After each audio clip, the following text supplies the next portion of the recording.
Welcome to Awareness to Action, a podcast brought to you by the Northwestern Community Services Board Prevention Department. I'm your host, Casey, a social worker and prevention specialist here in Virginia. Our podcast goal is to promote wellness through conversation, connection, and action. We hope each episode will leave you feeling inspired and motivated to look for ways to get involved in your own community.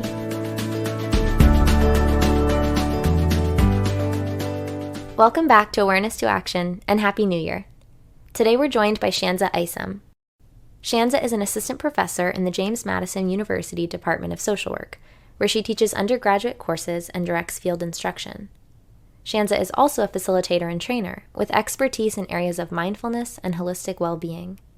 Shanza trains and teaches educators, parents, and those in helping professions in the incorporation of mindfulness in their personal and professional lives. I know Shanza from my own time at JMU, when I was lucky enough to have her as a professor. Shanza's emphasis on the benefits and beauty of holistic well-being, mindfulness, and self-care are part of the formation of my own social work practice, so I'm absolutely thrilled to have her on the show. And I'm excited to share this episode at the start of the year, a perfect time to begin or continue incorporating these practices into our lives.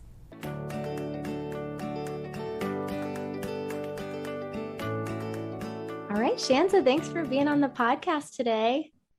I'm excited to be here. I've been looking forward to it for quite some time now. So thanks for having me. I have too.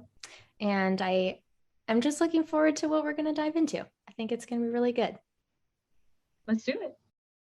So let's start with you telling our listeners about yourself, the work you do in the community, and the path you took to get here. Okay, that's a big question. So a little bit about myself. I'm a social worker by profession. I've been practicing since receiving my BSW. So that was back in 2002. So it's been quite some time. After some work in the community and getting my graduate degree, a little bit more work, I fell into, honestly, higher education and teaching, which was exciting. It was not a part of my plan necessarily, although I've always been interested in kind of meso practice, groups, facilitation, education, those sorts of things. So it really aligned, I think, fairly well. What that has looked like for me outside of being a professor, what that's looked like for me over the years really is being engaged in the community sort of on that level, right? Any spaces where I could offer opportunities for workshops, facilitations that are usually around a specific topic in education. One of my passions, in addition to social work practice, has been kind of holistic well-being, self-care, wellness in general, mindfulness. And so I've kind of lived this almost double life until I would say within the last 5 years, where they have, as I like to say, they've married each other. So prior to like the last 5 years, it's, I was teaching, and then on the side, right? On the side, I was doing all this other work in the community where I saw the connections, but there wasn't really, there wasn't a smooth or really intentional connection on my end. It was, as people like to say, your side hustle, right? So it's kind of what I did on the side because it filled me. I enjoyed it. So if we're talking about well-being, right, and knowing what fills you, what brings you joy and excitement, that always has. And so what I've been able to do over the last 5 years, and thinking about intention, is I've really put a lot of time and energy into figuring out, okay, how do I bring these two together in such a way that it doesn't feel like double work for me? But really, I think the biggest part is in my mind, they make perfect sense together, right? And so when I think about what I'm teaching my students and what we know about social practice and what we know about social justice and what we know about working with people, social work operates from a similar perspective and really looking at the whole person. And so when I think about holistic well-being, that's what we're doing, right? I mean, that's what we're talking about. We're talking about the whole person. What does that mean? And so my journey has consisted of kind of, practicing, teaching, kind of doing this side stuff where I've been a mindfulness instructor through a nonprofit in Richmond, now called the Inner Work Center. It was originally called Chrysalis Institute. And I've done all of my mindfulness work kind of on that side, right? All of my holistic well-being stuff on that side. And now, since then, I've actually started my own business, and which has been really exciting around that. I am contracted in quite often to facilitate, to serve as a keynote, to do workshops, to do professional development trainings, to do a one-time kind of educational piece, from being in school systems, which I love. I like to say I love the children and I love to train the trainer. I'm that person, right? And so let me work with the teachers. Let me work with the staff. Let me work with the parents. Let me work with the people who are working with the people and prepare them for the work, right? That's really a passion of mine. And so I've done a lot of work in the community with teachers within school systems, predominantly, honestly, in the Richmond area, because that's where I'm from. I still commute to this area. And so predominantly in that area, but also with small businesses and organizations. I've recently done some work with Junior League of Richmond, for example. They just asked me to come back. I can't think of the official name of it. Oh, and I hate that I'm blanking on it. It's not the league, Virginia District of Independent Colleges or League of Independent Colleges. Can't remember the name of it. Sorry that I don't know it. But I just did some work with college students who are in independent colleges like Mary Baldwin, right? Who are like Bridgewater, who are women in particular, right? So young adults who are in these colleges, and was a part of one of their leadership institutes, and provided some workshops, or actually I was a speaker for their last day around kind of this same idea. What does it mean to lead mindfully, right? And so I've done some work even here at JMU, where I was a keynote for the Madison Leads Conference on the same idea, right? So kind of leading with intention. What does mindful leadership mean, right? And so when I think about that, again, I see it being married in that a lot of this work now is being done with the college students, not just at JMU, right? Other universities or other programs that are working with college students. I've implemented so much of this stuff into my classes. And how I approach my students and how I approach teaching.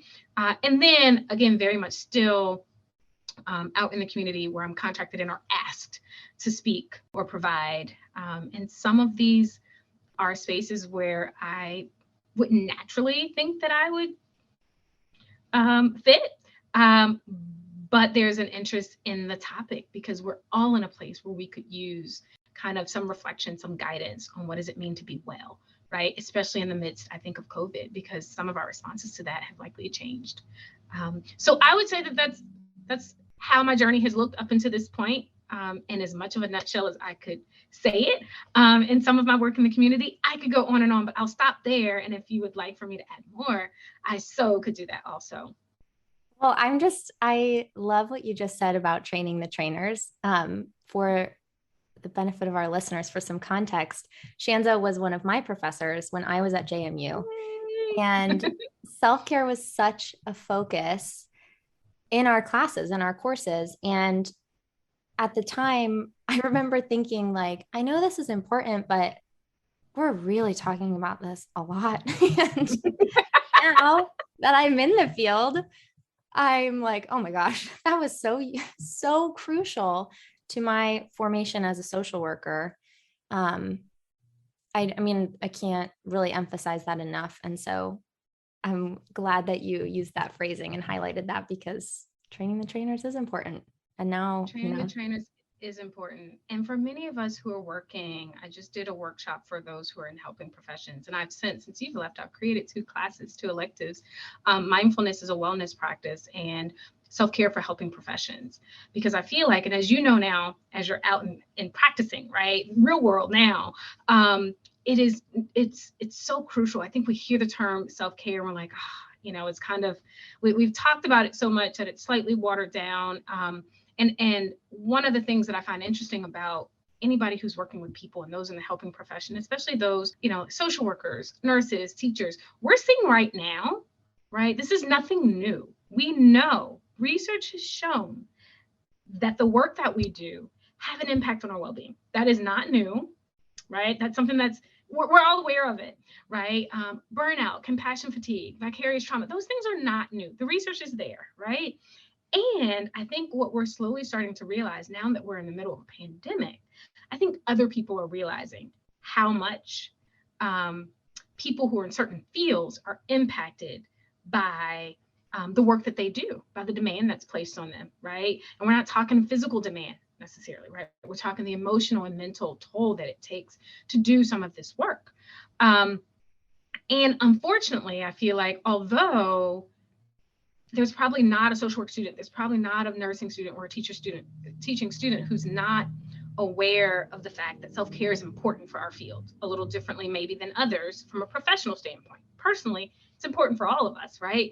But professionally, some of us are more at risk. And so although there's not a student, I would say, who isn't aware of that, I would then go so far as to say is we don't teach it though, right? Like we stress the importance of it, and there's no real content that teaches one, okay, so what? I know that this is important. I need to be aware of it. That's very important. When I think about this podcast, right? Awareness to action. Okay, so what? The awareness is wonderful, but if we're not doing anything with it, or we're not using that awareness, right, in a very intentional way to prepare students, and that's the action piece. What does that look like? Then I think we're doing our students a disservice, because the reality is what happens is most of us get into the field. And I'm not just talking social work, we get into the field and we practice for quite some time. And then we realize, oh no, right? Yes, I know that this stuff is important, but it's too late. Like, I don't know how to come back from this, right? How do I pour into myself when I'm so empty that I feel like I need to leave the field, right? Or I need to leave the job. And so we don't provide the tools. The awareness is important, but without the tools, we're just kind of in this state of just awareness, which we know is excellent, right? That's one step. That's one step. And I think that we have, and I'm going to stop after this because I will go for a very long time once I mention this. I think we have an ethical obligation to prepare students in the same way that we prepare you with skills and that we prepare you with knowledge, right? On other topics, I think that we have an ethical obligation to prepare students who are in these fields with the tools to be well in order to continue this work. And so I will stop right there because don't get me started on ethical obligation, Casey. Okay, I'm gonna pause. I think I would really love to hear you speak more about ethical obligation and what that means, because I think it's a really important concept. So yeah, and if you are willing to give the overview. Well, so what I'll say, I guess, and we can dig deep or stop after this if we'd like, but since you've opened the door a little wider, right, I'm gonna just share a little bit more. I'll just use social work for an example, right? We actually have a clause in our code of ethics about professional self-care. Most of my students are not aware of that until I mention it. And if they are aware, they're not aware of what it says, right?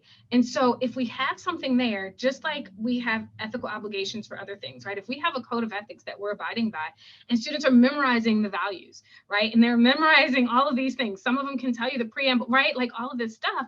Why aren't people aware of what is stated about professional self-care, right? And if we know that it's important enough that we've added this clause, why is that not a part of our then curriculum, right? If we're expecting people to abide by it, then we should have that inserted in such a way that it's in the forefront, right? And that it's prioritized. And I would go so far as to say it's not prioritized. And that's across the profession, right? It's not prioritized. And so, I feel the ethical obligation to be well when we're working with other people, right? That if we are not well, if we are unhealthy, and I'm not talking from a physical standpoint, maybe that also, but I'm talking our whole self, right? And so I'm talking mental, emotional, spiritual, and whatever that means for you, right? Social, all of those components make up you as a person. And if you're lacking in one or two of the areas, or if you're unhealthy in one or two of the areas, it could very much it will impact how you show up, right? It could then be detrimental to the work that you do. And so when we're working with real people, with lives who are, we're talking vulnerable people, right? Vulnerable populations. When we're working with children, right? When we're working with people in need, when we're working in medical settings, right? We're working in spaces where people are relying on us to be our best self, right? And so if we're not our best self, I feel that that's an ethical issue. So that's what I'll say about that. I just want it on record that I agree with you. Can you not hear my passion, Casey? I think what you're saying about the prioritization of that really ties to preparedness because, and this is something that we did back in the day when I was in your class, is coming up with plans for our self-care, because you really just don't have, when you get to the point where you really desperately need that self-care, hopefully you're not getting to the point where it's desperate, but when you are and you don't have a plan, there's no energy to tap into for coming up with what works. But if you have a, you know, a little knowledge base at the ready of, here's what I know I need, and I know that it changes from situation to situation, circumstance, I think that's huge. And yeah. I mean, well, let's think about it in this way. When we're working with people, and you will understand this because of the work that you do, when you're working with people and you think about crises, we always talk about a safety plan. We also talk about, you know, in our society, people are aware of this language, and we operate in this way within social work. But when you think about prevention and intervention, right, that's how I look at self-care. That oftentimes when we're talking about self-care in our society, we're talking about intervention. When things have fallen apart, what are you doing, right? I like to think about it, and this is where that radical piece comes in for me, right? It's not just managing in the midst of mess, which is how I like to talk about it, right? But how are we preventing some of that? How are we caring for and prioritizing ourselves with intention from the jump to hopefully minimize those other spaces? We're not going to prevent them because we cannot predict life, right? And so we can't prevent them. However, we can work from a prevention lens and set ourselves up, right, in such a way that we minimize them, or that we're prepared in a different way, or that we're intervening earlier on, right? And so all of those things make, which is again why I talk about marrying these, it makes perfect sense. And yet we still have not stepped into a place of incorporating that with intention into curriculum, or honestly with young kids. Side note, but very much related, I made a Facebook post yesterday, the week before Thanksgiving. I have a 15-year-old. Week before Thanksgiving, he's a sophomore. He's really busy right now, right? You know, he's in a college prep program. He's in the, you know, advanced college academy. So he's in all, you know, AP classes. He plays tennis. He has a girlfriend for the first time, right? So he's trying to hang out with his new girlfriend and trying to manage friends. He's doing community service. He has a lot going on. He manages pretty well. It's all stuff that he wants to do. And this was the week before Thanksgiving, and he came to me, you know, one night, and he kind of climbed in my bed and he said, Mom, I'm overwhelmed. And I said, you are? And he said, yeah, right. So nobody wants to hear that. And he's like, you're 15, you don't know overwhelmed yet. And yet they do, right? I'm overwhelmed. And I said, what do you need, baby? You know, he's like, I don't know, but like I'm really, like, I'm struggling. I mean, in other words, he's like, I'm struggling. And I said, so I asked him again about what he needed, and he couldn't articulate that, because we don't talk about this a lot. And my kids, I've done this since they were little, and he's still struggling. And I said, so let me propose some things, right? Because sometimes what we need is for people to give us ideas. Self-care is very individualist, right? It's individualized. What I do, what you do is different. But when you don't know anything, right, it's helpful to hear at least some ideas, and then you can pick and choose, or you can try and taste, right? And so I gave some ideas. I named a few things, you know, and one of the things that I named, it was like the third one down. I said, or, you know, we can have a skip day, and you can skip school and I can skip work, and we can just hang out. And he's like, let's do that. And I said, okay. And I said, well, one of the things that I want you to remember, Elijah, is when you're feeling things to this level, where I could see him being a little emotional. When you feel things to this level, it's important that you tend to it immediately. So what's your schedule this week? Let's not put, Thanksgiving is next week. So we often, and I say this to say as adults, we often say, but I have the holiday coming up, but I have this coming up, or I have a day off, or if I can do 2 more weeks, then I'm going to take some time. Well, the reality is I'm overwhelmed now. And 2 weeks from now, it's going to be 10 times worse. So how do I, right? And so we tend to put things off until we're so, and you know, we're such in a bad place that it takes more to recover from it. So my thing is, this is immediate. Let's deal with it now. And so we looked at a schedule, and 2 days later, we took the day off, right? And we went shopping, and we went to Dave & Buster's and did the arcade, and we ate, and it was just the 2 of us. And I could see him breathing, right? Just kind of breathing. And he needed that. And it's okay that he missed whatever he missed. And it's okay that I canceled all my meetings, right? Because I wanted to model, and this is where I'm taking it back to teaching, right? I wanted to model what it meant to prioritize yourself, right? It's one thing to say, okay, baby, well, maybe you can, do this a little differently, or go take a bath, or how about you breathe tonight and skip, right? But I wanted to model it. Let me do it. I'm going to do it with you, right? I'm going to show you exactly what this looks like. And so, for me, I feel like it's never too early to teach that. And unfortunately, I already feel like by the time I get college students, it's like foreign. It's like, what does that mean? What does that look like? And so I enjoy when I'm able to be in the community and teach people, especially parents, and teachers who are working with our young kids. So they're not like us as adults and just trying to figure this thing out. Granted, when life happens, we have to refigure it out anyway. But sometimes we have no real concept of what it means, what makes you happy, what fills you up. The number of adults that I work with who can't answer those questions, you wouldn't believe it. It's like, I have no idea, and it's like, okay, well, we're starting at a different place. And so I find it very important for us to prioritize that. And when I talk about that ethically, professionally, I feel like that extends just much greater than just professionally, right? I'm obligated to self. I'm obligated to my children. And I see my friends' children, my family, right?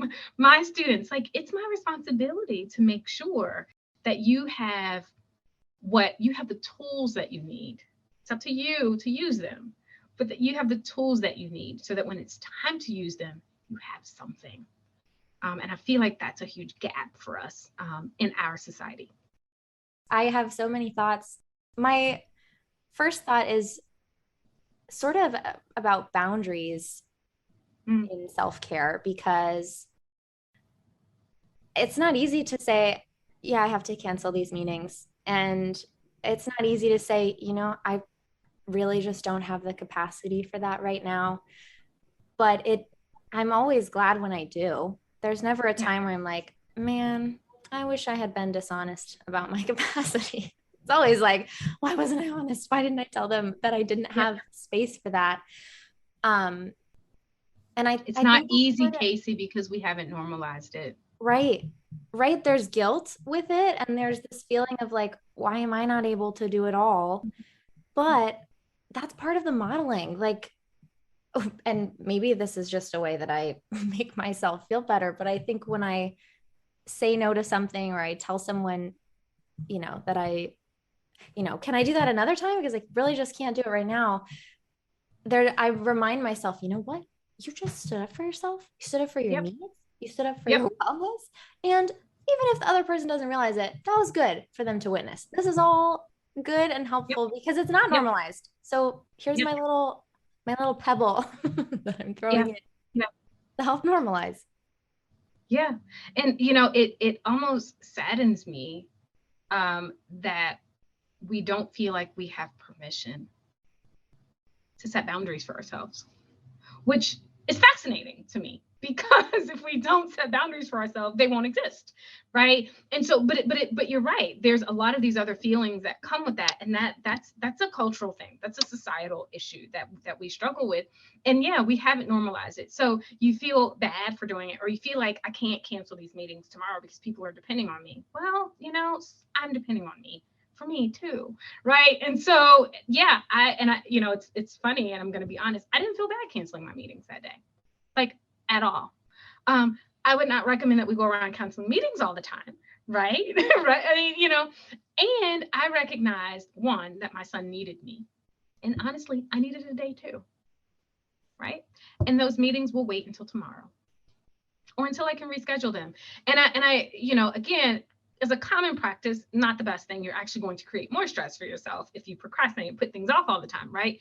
But that's not what that was, right? And recognizing the difference, and being aware of your capacity. And in order to do that, you have to spend time reflecting, right? But you have to be taught to do that too, right? It's this interesting thing. And, being able to set boundaries and whatever that looks like for you, that's a self-care strategy, as I like to say, right? That's a strategy. It's a necessity, but it's a strategy. Put that in your toolbox. You need to practice that on occasion, so you know what it feels like, right? You need to reflect on that day to day, because my capacity this week will look different next week. My capacity today looks different from tomorrow, right? And so I have to be aware of it at all times in order to then respond appropriately, and that it's okay to pause and take breaths. Right? It's okay to reflect and to be sure. It's okay to say, let me get back to you, right?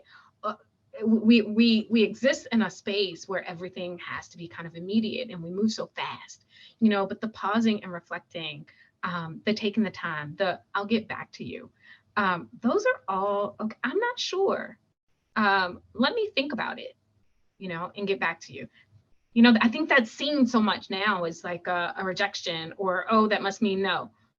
No, that means I want to think about it. And thinking is good, and so, but it's interesting. We don't give ourselves permission, or others, to take care of themselves. And that's that radical piece, right? You can't wait for permission, right? You owe it to yourself. I think it's, if you've heard the term unapologetic, right? That's what it is. It's unapologetic, right? And it's not with an apology that I say no. It may be unfortunate for you. And there's a reason behind my no, and I don't owe an explanation for it, right? I really don't. And the same with yes. We need to give ourselves permission to say yes to. That's a whole different conversation, and yet related as well, right? Sometimes we set different types of boundaries, and sometimes we need to give ourselves a yes permission as well. But those are all strategies. If we don't model those, if we don't teach those, how do you know? You're not born knowing this stuff, right? It has to come from somewhere. And unfortunately, for most of us, it comes with education over time. It comes with experience. It comes with the negative consequences and you learning from your mistakes. And that's okay sometimes in life. And yet the tools exist, the knowledge exists, right? And so why don't, from a prevention standpoint, why not address some of these things with a little more intention, a little earlier? And so that's part of why I do the work that I do in the community. That's part of why I try to incorporate as much as I can into my classes. And honestly, I feel like it's nowhere near enough. At this point, it's just, I'm trying to just drop little seeds, right? Little seeds, which is why I've then created the courses, because now I can delve into it, right? I can't really do that in my other classes in the same way. And so I'm really excited about these courses, and I cannot wait to have them to propose that they're a required part of the curriculum. I've also recently worked on a curriculum outside of teaching with a colleague of mine with the Inner Work Center, a mindful well-being curriculum that was open to anybody in the community. And it went excellent. We created the entire curriculum, and we're now about to do it for the second time with staff for Henrico County schools. And what I'm hoping to do the third time around then is offer it through, if possible, NASW as a professional development for social workers, right? Like, what does mindful well-being for social workers look like? And then maybe I'll do something else after that, right? But my hope is to eventually reach as many people as possible in all different types of settings, because we all need it, right?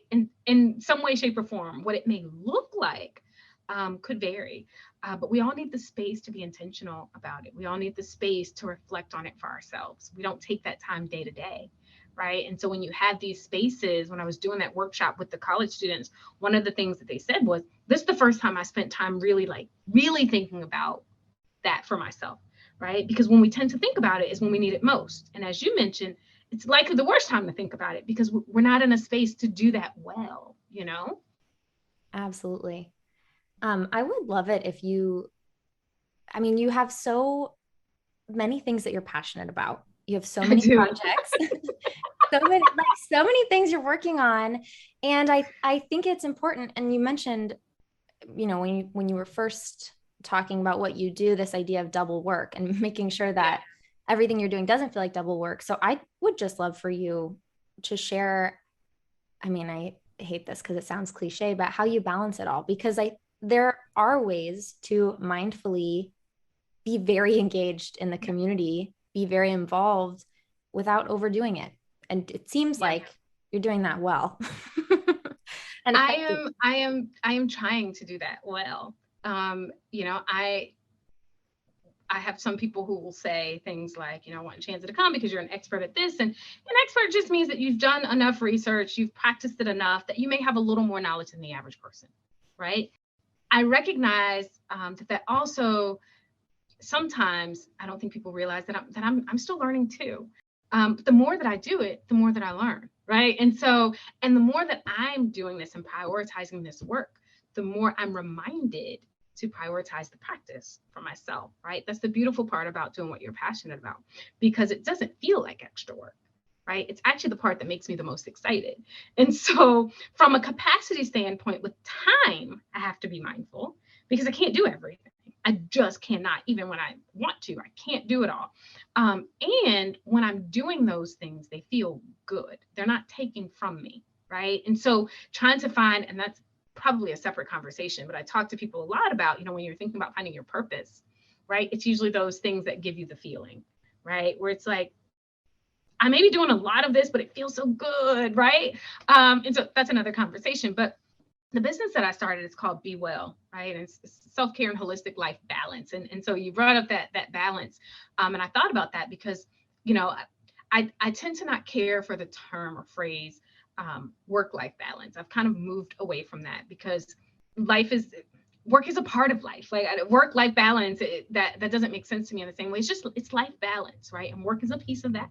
Home is a piece of that, right? Me and my role as mom, right, and my home is separate from me and my role as partner, and me and my role, with my nonprofits and that sort of thing, right?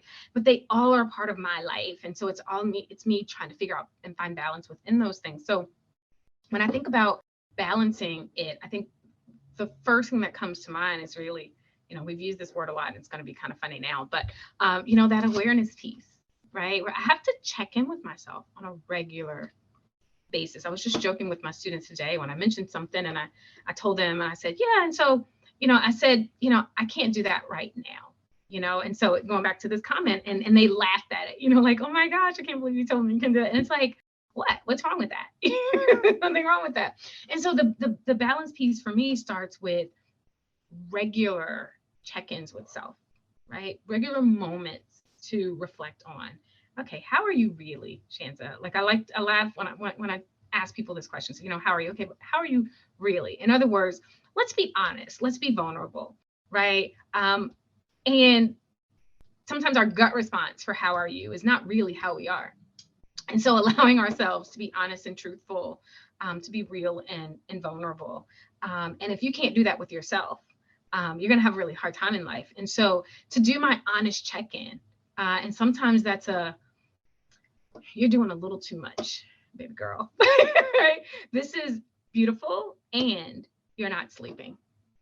This is wonderful and, right? And so, and I often say that instead of the but, right? Because, both are existing, right?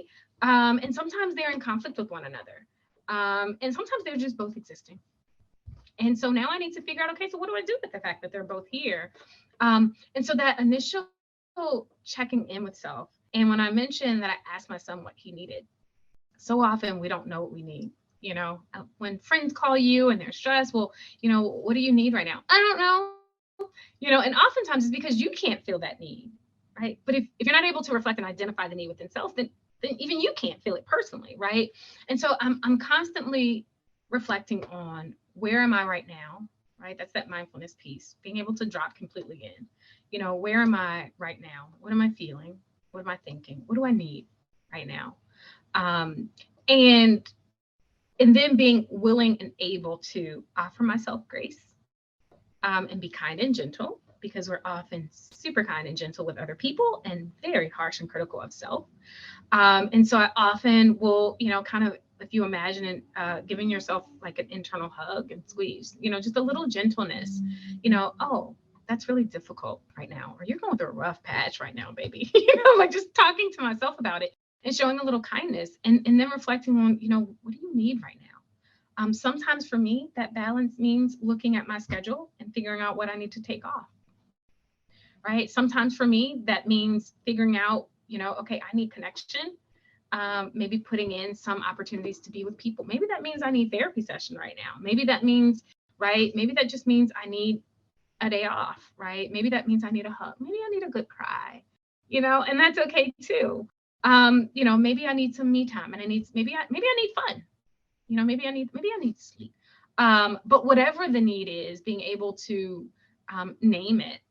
And oftentimes, because we don't look at ourselves as holistically as would be beneficial, I think about myself And I think about like the dimensions of wellness, right? And so, what does my physical body need right now? What does my physical self need, right? Well, in order to determine that, I need to know where I am physically, right?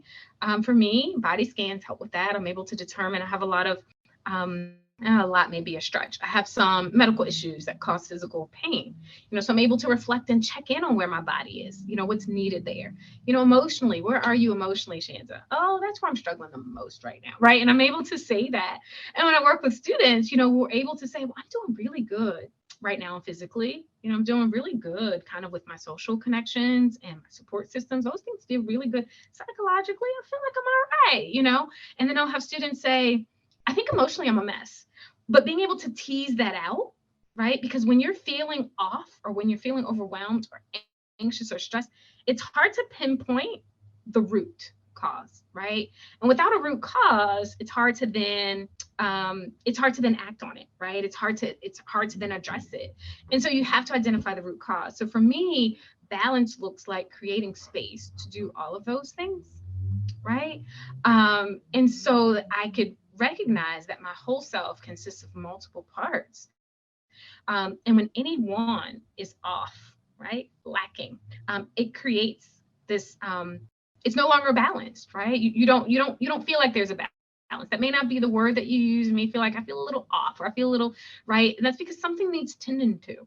And that doesn't mean that everything is equal, right? It's not necessarily equal all the time, but everything plays a part. And when something is lacking or neglected, or there's a need, you feel it somewhere within you, and you have to spend time going inward to figure out where that's coming from. And oftentimes I find that it's helpful to look at the parts of self, right, and to figure out, okay, well, maybe it's physical, well, maybe it's emotional, and I haven't spent time with anybody that I loved in a long time, and I'm feeling a little sad. No wonder I'm down, right? That makes sense. I thought it was just the cold weather. Maybe that's it too. Maybe it's a little seasonal stuff. But I also haven't had fun. I haven't been hugged in a while, right? I haven't. Funny story. I was asked to speak for the Pilot International, which is a service organization, and this was one of their yearly, like, annual conventions. And they asked me to speak on mindful leadership, and I can't remember the topic, but basically caring for yourself in the midst of serving. And what does that mean? And in the midst of change. Their topic was on change, and how do you care for yourself in the midst of change, which is interesting because change can throw off your whole equilibrium, right? And so they wanted to talk about, okay, so much has changed due to COVID, and we're really struggling as an organization, right? And so how do you care for yourself, and how does the organization move forward in the midst of change?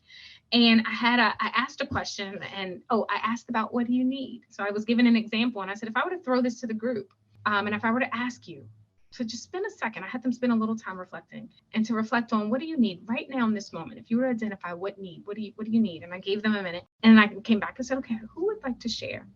And somebody shared, somebody mentioned sleep, these little things. And then this older woman who truly reminded me of my grandma, like probably in her 80s, stood up. And actually, she didn't stand first. She raised her hand. And I said, yeah, stand up. If you're able to stand, stand. And so she stood, and I said, talk to me. What do you need? And she said, if I'm going to be honest, I need a hug. I haven't had one in a year and a half. Casey, my heart broke. When we think about the impact that this pandemic have had on all of us, we've all been affected in some way, shape, or form, right? We don't have to judge it. We don't have to call it good or bad. We've all been affected in some way, shape, or form. Some people have been affected, I won't say more, in a way that I think has impacted them more negatively, right? And so when she said, I haven't had a hug in a year and a half, everybody in the room just, your facial expression is what happened, right? Everybody looked like they wanted to cry. And I said, I'm going to give you a hug. If you're okay with it, mask and all, right? I said, if you're okay with it, I want to hug you. And she said, yeah. And so I gave her the best hug. She hugged me for so long, Casey. You would have thought we had a personal relationship, first of all, right? But the importance of physical contact, it's huge. And I'm imagining, I don't know if this is true, but in my head, all I could think is, this woman is living by herself. I could be wrong, right? She could be living with 50 people. But all I could think was, this woman is living by herself in the midst of COVID, And because she's an older woman, she is likely more at risk, right, for COVID, and is being very intentional about spending time with people, which means she's been extremely isolated. She doesn't work. I didn't know that, right? And my heart broke because I'm thinking a year and a half without being physically touched impacts you way more than we think, right? That that's huge. That's not healthy. Okay, that's not healthy. And something so small. And when it was over, I had a conversation with her, and a few people came around, and we just talked a little bit about, if it weren't for that question, she said, I wouldn't have, like, I didn't know, like, of course I'm missing people, right? But I didn't think about just a hug would make such a difference, right? So that's what I'm talking about, right? Finding those things. And in order to do that, we have to check in with ourselves, and we have to create space to determine our needs. And we have to be able to have that awareness in order to in order to create balance, right? And balance looks different for each of us. And so if you're not doing the individual work, you're not going to figure it out, because there's no prescription for it, right? There's no prescription. There's no one answer to that. Yeah, and there's so much curiosity that's needed for that of, yeah, something's not right. So where's Mm-hmm. that coming from? And it's usually, at least in my experience, it's the harder the harder roots or the tougher feelings that are a little bit harder to place. Yep. But as long as we're giving it some care and some gentle questioning, we get there. And sometimes we can't do that by ourselves, right? Sometimes we may need help of other people. Sometimes we may need to seek counseling or therapy. Sometimes we may need for some people, maybe a pastor. For some people, a close friend. Sometimes we can't get there by ourselves. We need somebody to poke and prod, right? But it's the space that's required, right? It's that space that has to be created with intention, right? Or we won't get anywhere.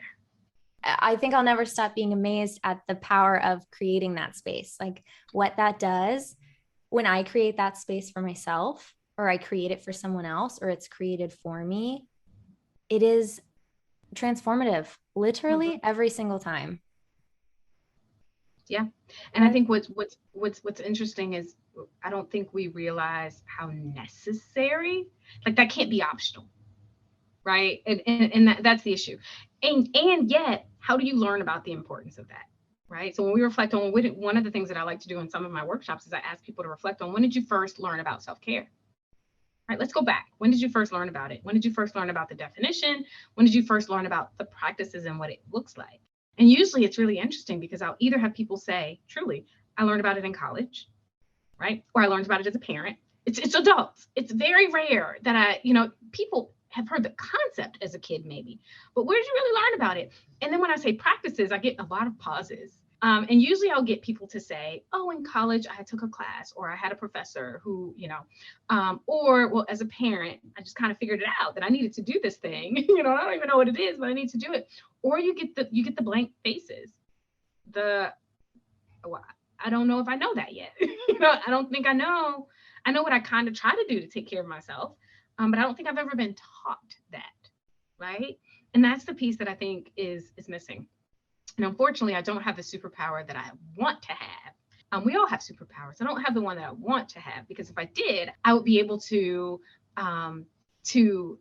create spaces across our whole world for these sorts of conversations and to teach this, right? But I haven't figured out how to do that completely yet. So I'm just doing it in little pockets. The pockets are making a difference in their own places. Well, I don't want to take up too much more of your time, but I would love to, we're recording this amidst the holiday season. We are about to approach the time of year where everybody's talking about very rigid goal setting in a way that I personally think can be pretty unhealthy. This whole concept of self-improvement, usually at the expense of other things. So I would just love to hear your thoughts on how we can move through the holidays and the new year mindfully, how we can set intentions gently.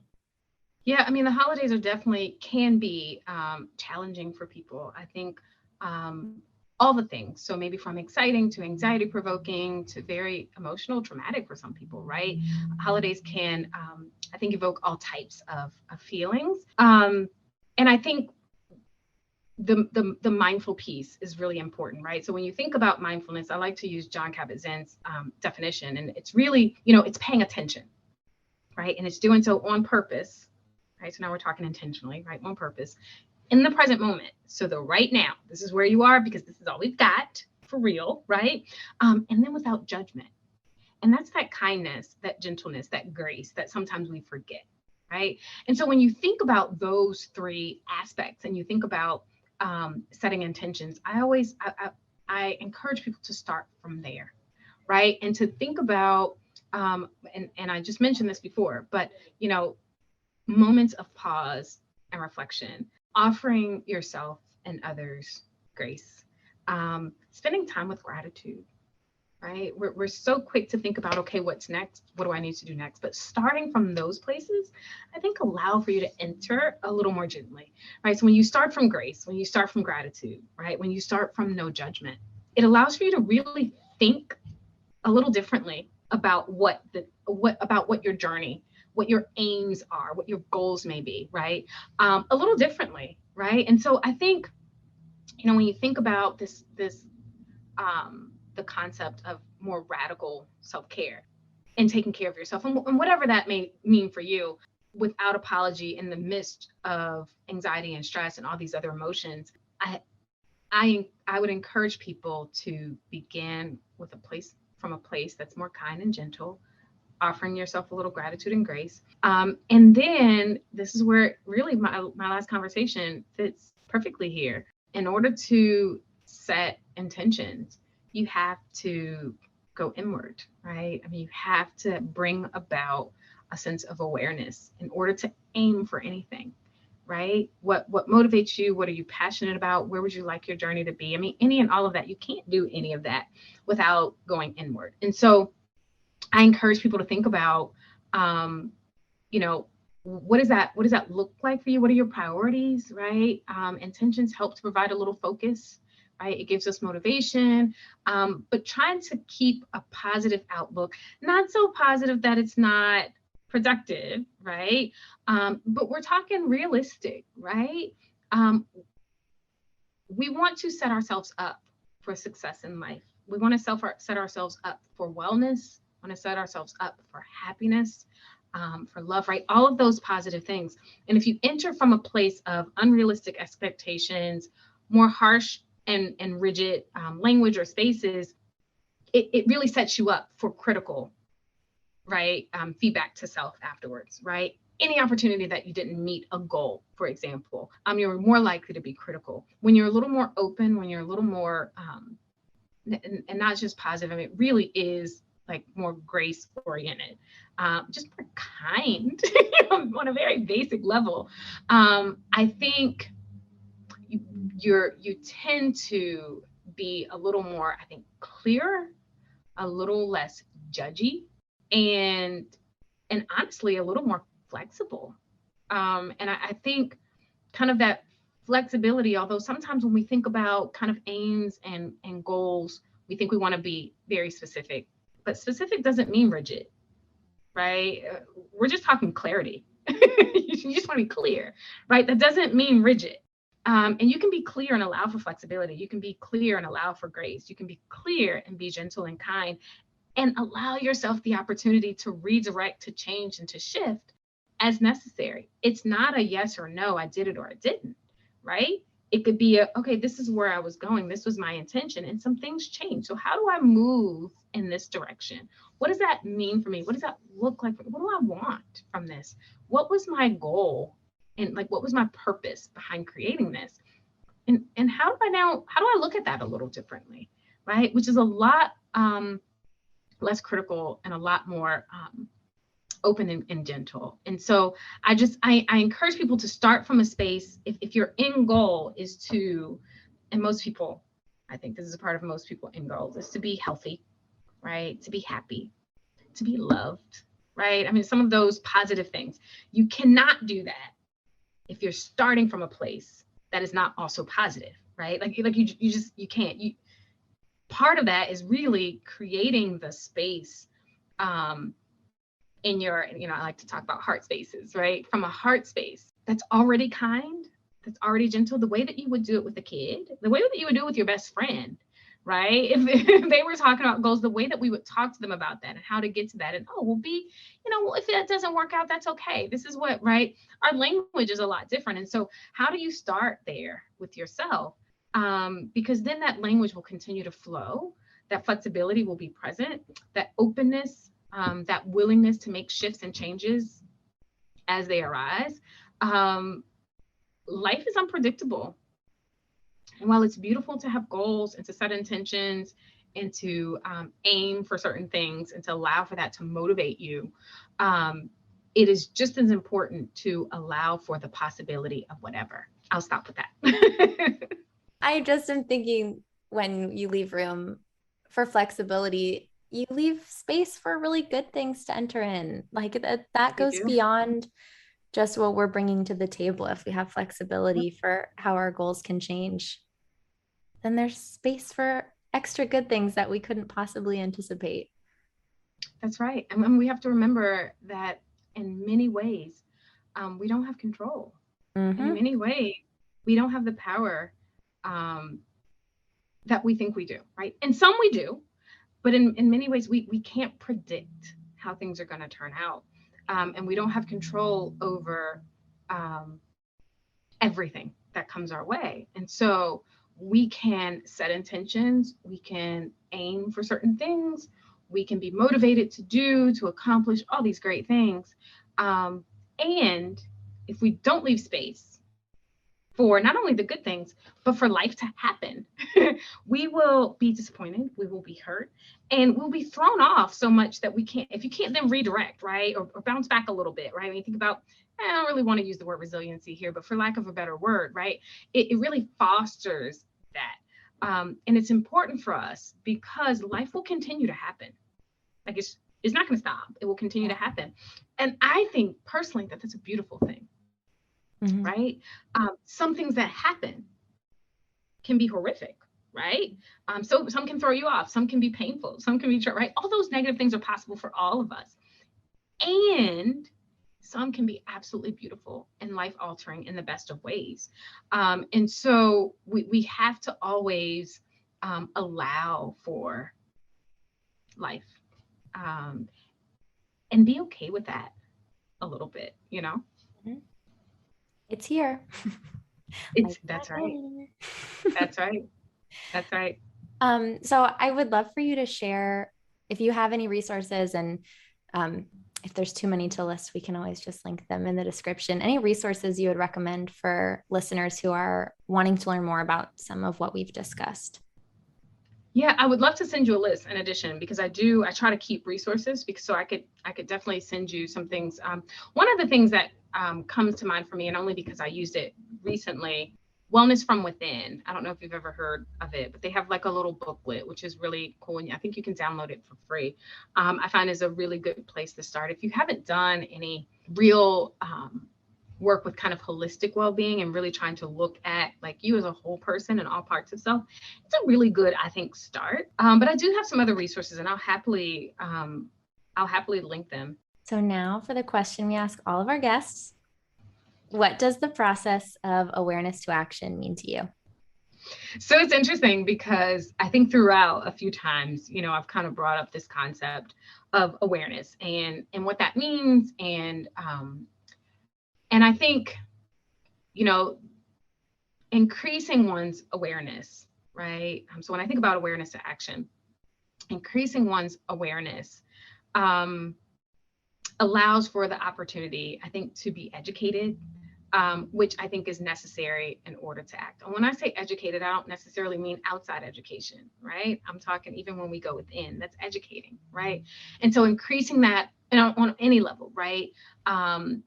So increasing that personal awareness, increasing awareness of impact of, the outside world on us, when I was talking about the impact of COVID or what have you, right?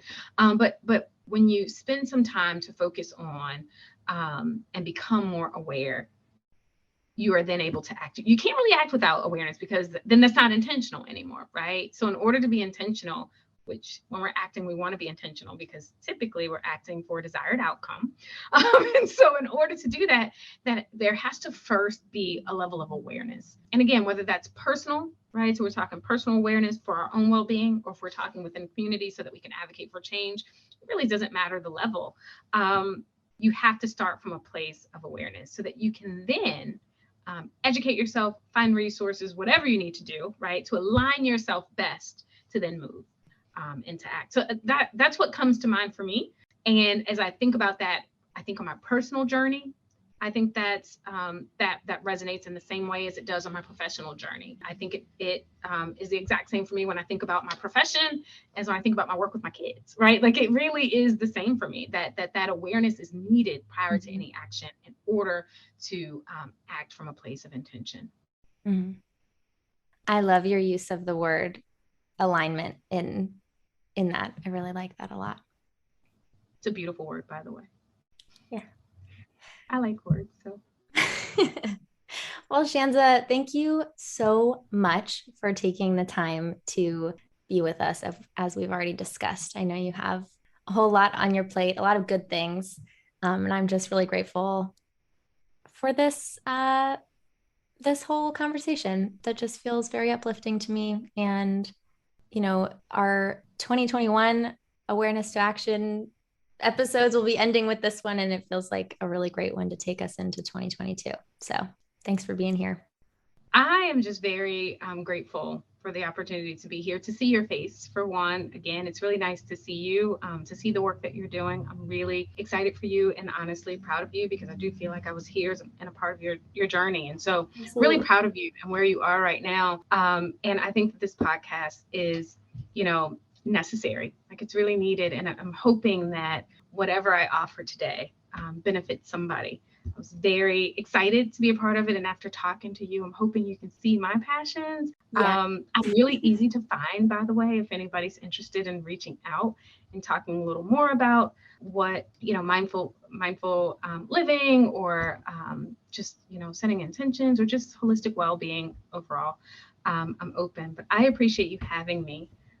This was a real highlight of my day. And you talked about this being the episode that wraps up for you. This is the last thing of my day. And I think it really has set the tone for my long drive home. And I'm feeling really good and full. So thank you. Good. Well, we'll make sure that we share all of your information for all the things you're involved in and for you in the episode description. And that'll be that. Thank you. I appreciate you, Casey.